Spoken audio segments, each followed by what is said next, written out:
삐뚤삐뚤한 앞니 치료, 교정, 보철, 둘 중 어떤 것이 더 좋을까요?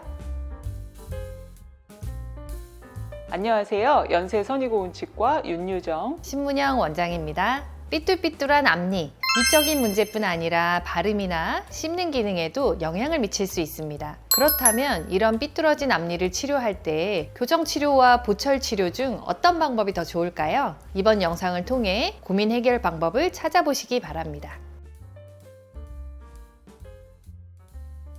앞니는 얼굴의 중심에 위치하고 있어 미소를 지을 때 가장 크게 정면에서 보이는 부위입니다.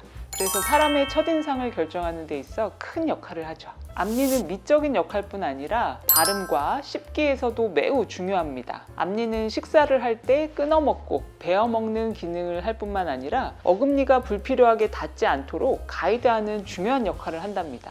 그렇기 때문에 앞니가 비뚤어져 있으면 앞니 기능이 떨어져서 어금니가 불필요하게 닿게 되고 치아에 무리한 힘이 누적되어 충치나 잇몸 질환이 없는데 아프기도 합니다. 이게 반복되면 씹는 근육에 피로가 쌓여서 턱관절 증상으로 나타나기도 합니다.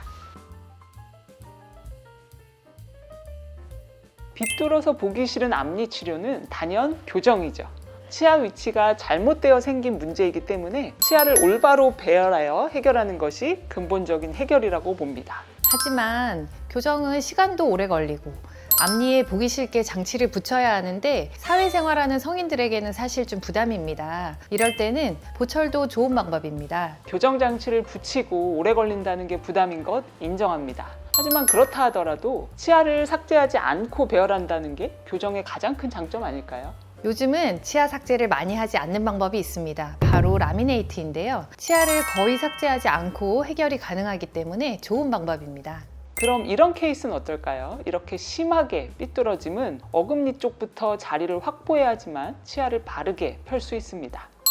이렇게 심하게 겹친 치아는 교정으로만 해결되는 케이스 인정입니다. 다만 이런 케이스는 어떨까요? 툭 튀어나온 안 예쁜 앞니가 너무 스트레스였던 여성분인데 특히 사진상 우측 치아들이 너무 크고 길죠. 교정을 하고 나도 결국 치아 비율 때문에 다시 보철 치료가 필요한 상황입니다. 물론 교정 후 보철하면 최선이겠지만 그러면 비용이나 기간 면에서 너무 부담스럽죠. 앞니 4개 보철 치료를 통해서 좌우 치아 사이즈, 길이도 맞추고 툭 튀어나온 형태도 안으로 많이 숙여 넣었답니다. 옆모습을 보시면 돌출이 많이 해소된 게 보이시죠? 또한 전체적으로는 맞물림이 다 양호한데 한두 개 치아만 삐뚤거리거나 수정이 필요할 때에는 사실 보철 치료가 딱이죠. 이 환자분처럼 말이에요. 반면 이런 경우도 있잖아요. 중장년 분들 중 아래 앞니가 삐뚤어서 고민인 분들 말이죠. 이런 환자분들이 보통 저한테 이렇게 얘기하십니다. 젊을 땐 안 그랬는데 나이가 들면서 점점 앞니가 더 삐뚤어진다.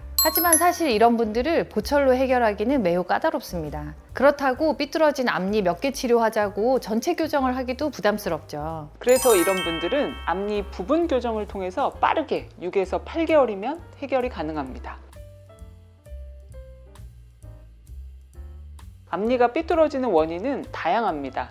첫 번째는 타고난 것이죠. 부모가 치아가 삐뚤어진 경우 자녀에게도 비슷한 문제가 생길 가능성이 높습니다. 이는 치아의 크기, 턱의 크기 또는 치아 배열과 관련된 유전적 특성 때문입니다. 두 번째는 부정교합 양상으로 위아래 치아가 잘못 물리는 경우 고르지 않게 배열될 수 있습니다. 유치가 일찍 빠지거나 그 자리에 영구치가 바로 나지 않으면서 배열 문제가 생기기도 하죠. 세 번째는 손톱 물어뜯기, 입으로 숨쉬는 구호흡, 나쁜 혀위치 등의 구강 악습관으로 인해 치아 배열에 영향을 주는 경우입니다. 마지막으로는 잇몸 질환이 있습니다. 보통 중장년층에서 잇몸이 무너지면 치아를 잡아주는 힘이 느슨해지면서 앞니가 움직이게 되는데 일반적으로 위 앞니가 앞으로 튀어나오면서 벌어지게 되죠. 선천적으로 삐뚤어진 건 예방이 어렵다고 생각하실 수 있어요. 하지만 어린 시절부터 적절한 시기에 교정적으로 개입해서 턱 성장을 조절하고 치아 배열을 관리하면 이 또한 예방할 수 있답니다. 또한 유치 충치 관리가 안 돼서 조기에 빠지게 되면 부정교합이 없을 친구들도 부정교합으로 이어질 수 있습니다. 영구치가 날 자리가 헝클어지기 때문이죠. 따라서 어릴 때부터 충치 관리가 중요하고 부득이하게 조기에 이를 빼게 되면 공간을 유지하는 것 또한 매우 중요하겠죠.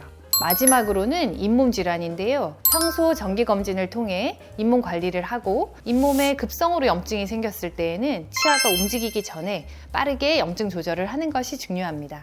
비뚤어진 앞니는 미적 문제를 넘어서 기능적인 문제를 일으킬 수 있습니다. 치료 방법으로는 교정 치료와 보철 치료 혹은 두 가지 복합 치료가 있습니다. 각각의 치료는 환자 개개인의 앞니 상태와 치료 목표 그리고 치료 방법에 대한 선호에 따라 결정됩니다. 자신에게 적합한 최적의 치료 방법을 선택하는 것이 중요하기에 교정과 보철 치료 두 가지를 모두 전문적으로 하는 치과에 방문하시어 충분한 상담 후 결정을 하는 것이 좋겠습니다. 지금까지 연세 선의고운치과 원장 윤유정 신문영이었습니다. 감사합니다.